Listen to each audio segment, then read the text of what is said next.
Hello friends, welcome back to my channel. तो friends, आज की जो वीडियो है, इस वीडियो में हम पढ़ेंगे भारतीय राष्ट्रीय आंदोलन के महत्वपूर्ण प्रश्न। जी हाँ दोस्तों, हमने इस वीडियो में जिन भी प्रश्नों को लिया है वह किसी न किसी प्रीवियस ईयर एग्ज़ाम में आए हुए प्रश्न हैं। तो फ्रेंड्स, अगर आप किसी भी गवर्नमेंट जॉब की तैयारी करते हैं जिसमें कि आपका भारतीय राष्ट्रीय आंदोलन से प्रश्न आता है, तो इस वीडियो को लास्ट तक देखिएगा, क्योंकि इस वीडियो में सिर्फ वही क्वेश्चन है जो कि आपके एग्ज़ाम के पॉइंट ऑफ व्यू से इम्पोर्टेंट हैं या आपके प्रीवियस ईयर एग्ज़ाम में आए हुए हैं। चलिए पहला क्वेश्चन देखते हैं। पहला क्वेश्चन आपका है कि बाल गंगाधर तिलक को फादर ऑफ द अर्नेस्ट किसने कहा था। यहाँ पर यह कहा गया है कि जो बाल गंगाधर तिलक थे, इनको फादर ऑफ इंडियन अनरेस्ट किसने कहा था, तो यह कहा था वैलेंटाइन चिरोल ने। जी हाँ दोस्तों, ऑप्शन नंबर ए आपका सही हो जाएगा। वैलेंटाइन चिरोल ने बाल गंगाधर तिलक को फादर ऑफ इंडियन अनरेस्ट कहा था। तो इसको याद रखिएगा, बहुत ही इंपॉर्टेंट है, बहुत बार आपके एग्जाम में पूछा गया है। अगला प्रश्न आपका दिया गया है कि इंडियन नेशनल कांग्रेस के डेलीगेट्स को चाय पार्टी का आमंत्रण किसने दिया था। जी हाँ दोस्तों, जो चाय पार्टी का आमंत्रण दिया गया था इंडियन नेशनल कांग्रेस के डेलीगेट्स को, तो वह किसने दिया था, तो वह ऑप्शन नंबर बी आपका सही हो जाएगा, लॉर्ड डफरिन ने दिया था। तो यह ऑप्शन सही है। अगला प्रश्न आपका दिया गया है कि प्रारंभिक कांग्रेस का नेतृत्व किसके हाथों में था। क्रांतिकारियों के हाथों में था, उदारवादियों के था कि उग्रवादियों के था कि आतंकवादियों के था। तो देखिए, जो प्रारंभिक कांग्रेस का नेतृत्व था यह उदारवादियों के हाथ में था। जी हाँ दोस्तों, इसको आप याद रखेंगे, बहुत इंपॉर्टेंट क्वेश्चन है। अगला प्रश्न है कि हमारा रोम रोम राजभक्त है, यह किसने कहा था, तो यह आपके दादा भाई नौरोजी ने कहा था। इस बात को आप याद रखिएगा। अगर फ्रेंड्स वीडियो आपको पसंद आ रही है तो वीडियो को लाइक करिए, और चैनल पर नए हैं तो चैनल को सब्सक्राइब जरूर कर लीजिए, क्योंकि हम देखते हैं कि बहुत से ऐसे हमारे जो है कि व्यूवर हैं जो वीडियो तो देखते हैं लेकिन सब्सक्राइब नहीं किए हैं। तो आप लोग सब्सक्राइब कर लीजिए, जिससे वीडियो जब भी अपलोड हम करेंगे तो उसका नोटिफिकेशन आपको मिल जाएगा। अगला प्रश्न देखते हैं। अगला प्रश्न आपका दिया गया है कि भारत की गरीबी को हटाने के लिए उदारवादियों ने कौन सा प्रमुख उपाय सुझाया था। तो देखिए, यह जो दिया गया है कि जो भारत में गरीबी थी उसको हटाने के लिए जो उदारवादी नेता थे, इन लोगों ने कौन सा सुझाव अपनाया था, तो वह अपनाया था आपका आधुनिक उद्योगों में तेजी से विकास करना। जी हाँ दोस्तों, उन लोगों ने यह कहा कि आधुनिक उद्योगों में तेजी से विकास किया जाए, जिससे कि हमारी गरीबी मिट जाएगी। अगला प्रश्न है कि निष्क्रिय विरोध के सिद्धांत के जनक कौन थे। तो जो निष्क्रिय विरोध के सिद्धांत के जनक आपके बाल गंगाधर तिलक थे कि गोपाल कृष्ण गोखले थे कि महात्मा गांधी थे कि अरविंद घोष थे। तो देखिए, निष्क्रिय विरोध के जो जनक थे वह आपके अरविंद घोष थे। तो ऑप्शन नंबर डी आपका सही हो जाएगा। वहीं पर अगर हम बात करें बाल गंगाधर तिलक की, तो बाल गंगाधर तिलक जो थे यह जो है कि यह दो पत्रिका चलाते थे, जो एक इनकी पत्रिका केसरी थी और एक इनकी पत्रिका मराठा थी। तो इसको भी याद रखिएगा। इनकी जो मृत्यु हुई थी वह 1 अगस्त 1920 को हुई थी। जी हाँ दोस्तों, 1920 को इनकी मृत्यु हो गई थी 1 अगस्त को, और इसी दिन से असहयोग आंदोलन चला था। और जो गोपाल कृष्ण गोखले जी हैं, इनका जो मृत्यु हुआ था 1915 में इनकी मृत्यु हो गई थी, और 1905 का जो अधिवेशन हुआ था उसमें यह अध्यक्ष बनाए गए थे, और गांधी जी के यह राजनीतिक गुरु थे। तो इसको याद रखिएगा। और गांधी जी जो थे यह 1915 में जब गोपाल कृष्ण गोखले जी की मृत्यु हो जाती है, तो उस समय जो है कि गांधी जी 1915 ईस्वी में इंडिया वापस आते हैं। और उसके बाद जो है कि गांधी जी एक ही कांग्रेस के अधिवेशन में भाग लिए, मतलब एक ही कांग्रेस के अधिवेशन में अध्यक्ष बने थे, जो कि आपका 1924 में अधिवेशन हुआ था और वह बेलगाम में हुआ था। तो इसको याद रखिएगा, मोस्ट इम्पॉर्टेंट है। पूछा जाता है कि कौन से अधिवेशन में गांधी जी को जो है कि बनाया गया था, अध्यक्ष बनाया गया था। और गांधी जी कांग्रेस में पहली बार कब जो है कि जो अधिवेशन होता था उसमें भाग लिए थे, तो 1901 ईस्वी में लिए थे। बीच बीच में जब अफ्रीका गए थे गांधी जी, तो बीच बीच में इंडिया आते रहते थे, तो उस समय 1901 में आए थे और उसी समय जो है पहली बार कांग्रेस के अधिवेशन में भाग लिया था। अगला प्रश्न आपका है कि वे न तो स्वतंत्र भारत का सपना दे सके और न विचार ही, यह वक्तव्य किससे संबंधित है? तो देखिए, यह जो वक्तव्य दिया था, यह दिया था उदारवादी के बारे में। जी हाँ दोस्तों, बहुत से लोग जो उग्रवादी थे या वो लोग कहते थे कि जो उदारवादी लोग हैं वे ना तो स्वतंत्र भारत का सपना दे सकते हैं और ना ही विचार दे सकते हैं। तो यह उदारवादी से संबंधित है, इसको आप लोग याद रखिएगा। अगला प्रश्न आपका दिया गया है कि उनकी देशभक्ति का राजभक्ति से मेल हो जाने के कारण देशभक्ति आंशिक होकर रह गई, यह वक्तव्य किसके बारे में है?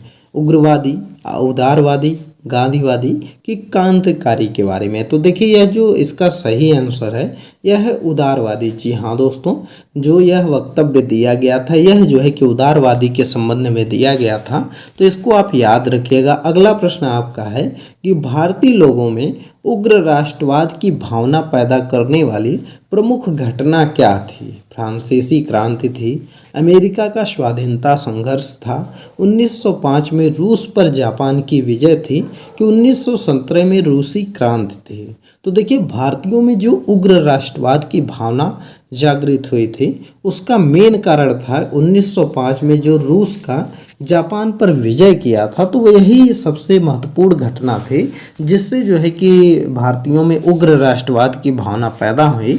अगला प्रश्न आपका है कि कांग्रेस मंच से स्वराज शब्द का उद्घोष कब हुआ था? 1905 में, 1906 में, 1907 में कि 1916 में? तो देखिए, यह जो उद्घोष हुआ था यह आपका हुआ था 1906 ईस्वी में। जी हाँ दोस्तों, 1906 ईस्वी में स्वराज शब्द का उद्घोष हुआ था, तो इसको आप लोग याद रखिएगा। और 1905 ईस्वी में बंगाल का विभाजन हुआ था, लॉर्ड कर्जन उस समय वायसराय था, इसको याद रखिएगा। लॉर्ड कर्जन के समय में बंगाल का विभाजन किया गया था, जिसमें कि आपका पश्चिमी बंगाल पूर्वी बंगाल के रूप में बट गया था। तो यह बहुत ही इम्पोर्टेंट है, बहुत बार आपके एग्जाम में पूछा गया है कि बंगाल का विभाजन किस तारीख को हुआ है। तो देखिए दोस्तों, यह 16 अक्टूबर को बंगाल का विभाजन किया जाता है 1905 में, और यह जो पारित होता है वह 19 जुलाई को यह आदेश जारी होता है और 16 अक्टूबर को विभाजन कर दिया जाता है। तो इसको आप याद रखिएगा। अगला प्रश्न आपका दिया गया है कि कांग्रेस संगठन उदारवादी और उग्रवादी गुटों में कब विभाजित हुआ? 1905 में, 1907 में, 1906 में कि 1919 में? तो देखिए, जब कांग्रेस का अधिवेशन हो रहा था तो जब 1885 में कांग्रेस का जो कांग्रेस के भारतीय राष्ट्रीय कांग्रेस की स्थापना हुई थी, तो उस समय से जो है कि उग्रवादी और जो है कि उदारवादी यह दोनों जो दल के नेता थे वह एक ही साथ बैठकर अधिवेशन में भाग लेते थे।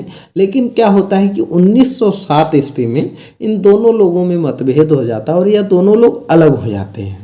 तो इसको आप याद रखिएगा कि किस में सन में अलग हुए थे, तो 1907 में वह लोग उदारवादी और उग्रवादी अलग हो गए थे।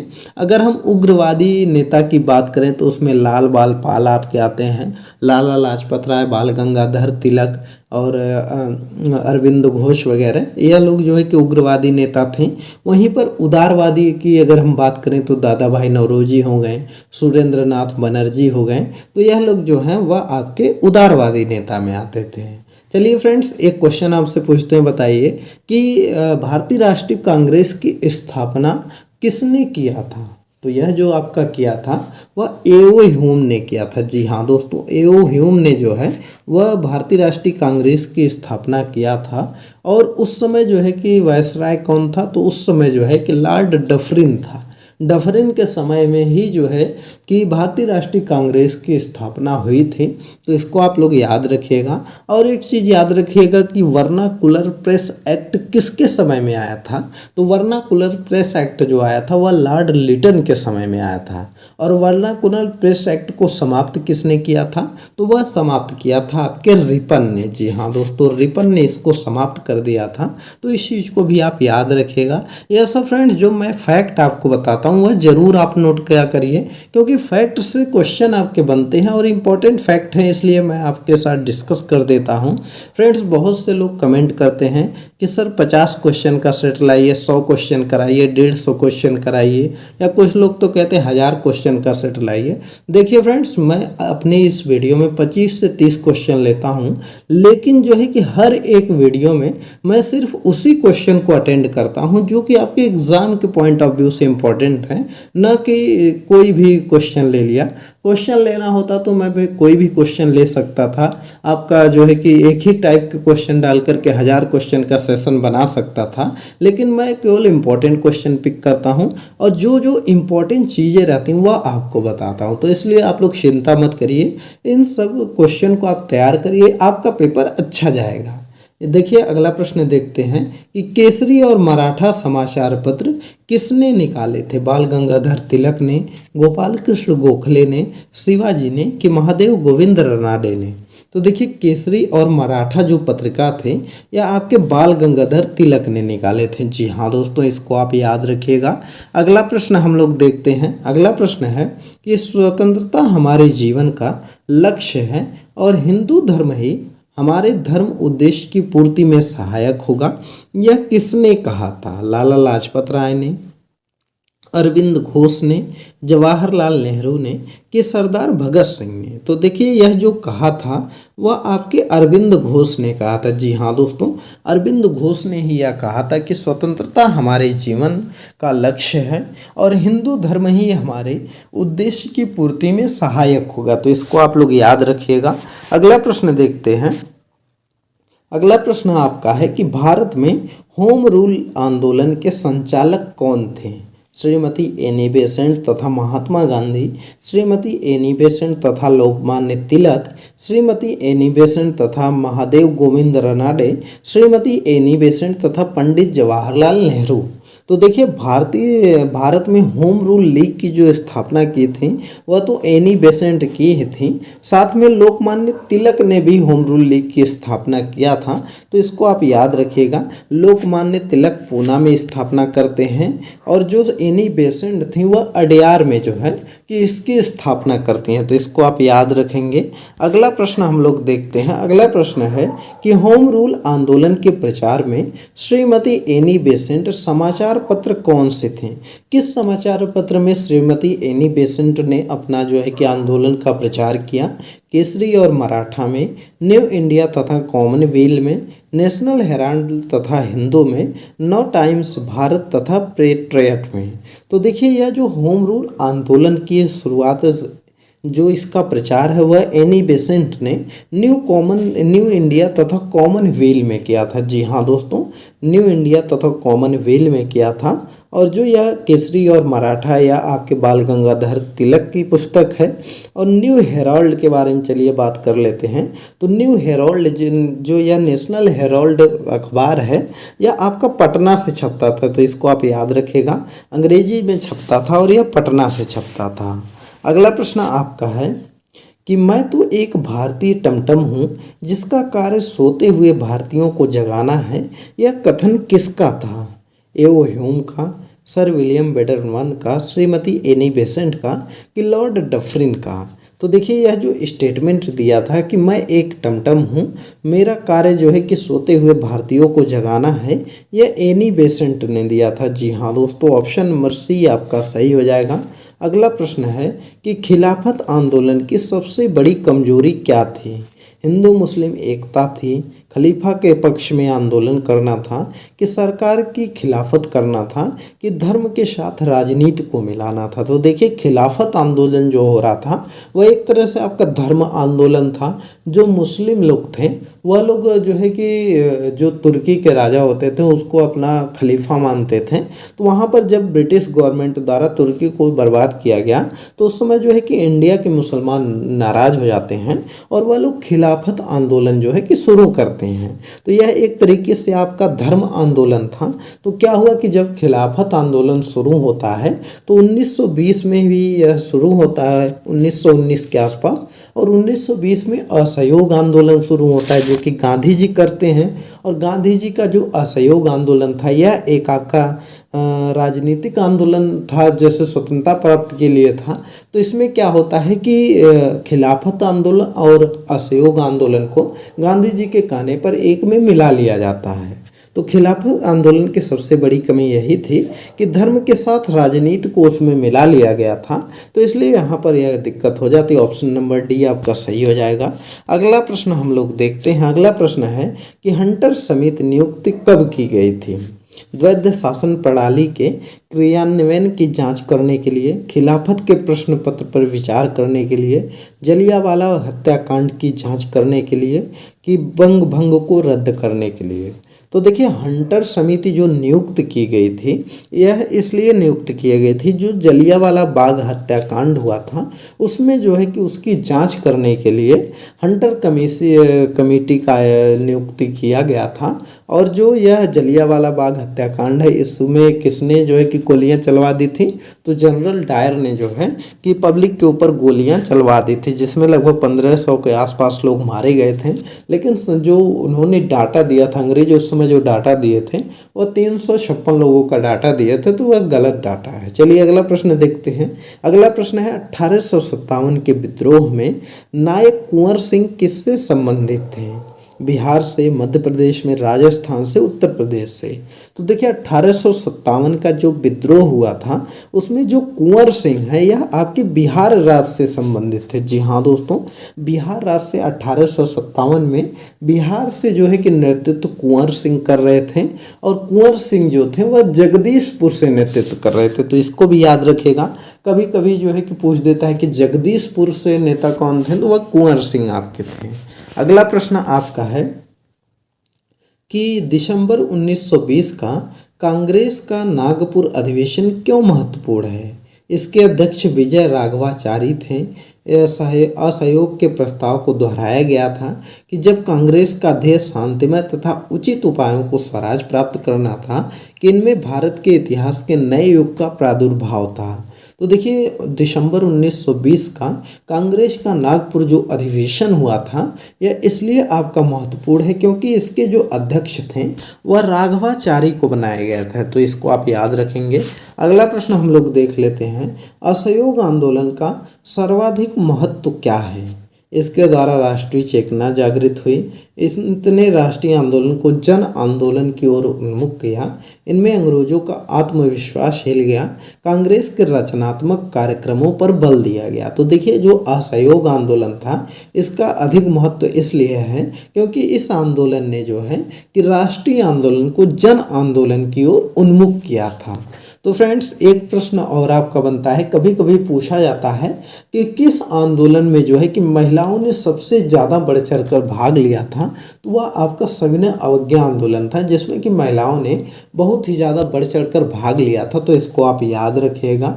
चलिए अगला प्रश्न देखते हैं। अगला प्रश्न आपका है कि स्वराज पार्टी की स्थापना का प्रमुख कारण क्या था? राजनीतिक शून्यता, असहयोग की काउंसिलों तक पहुंचाना था, सरकार पर दबाव डालना था, कि कांग्रेस की असफलता था?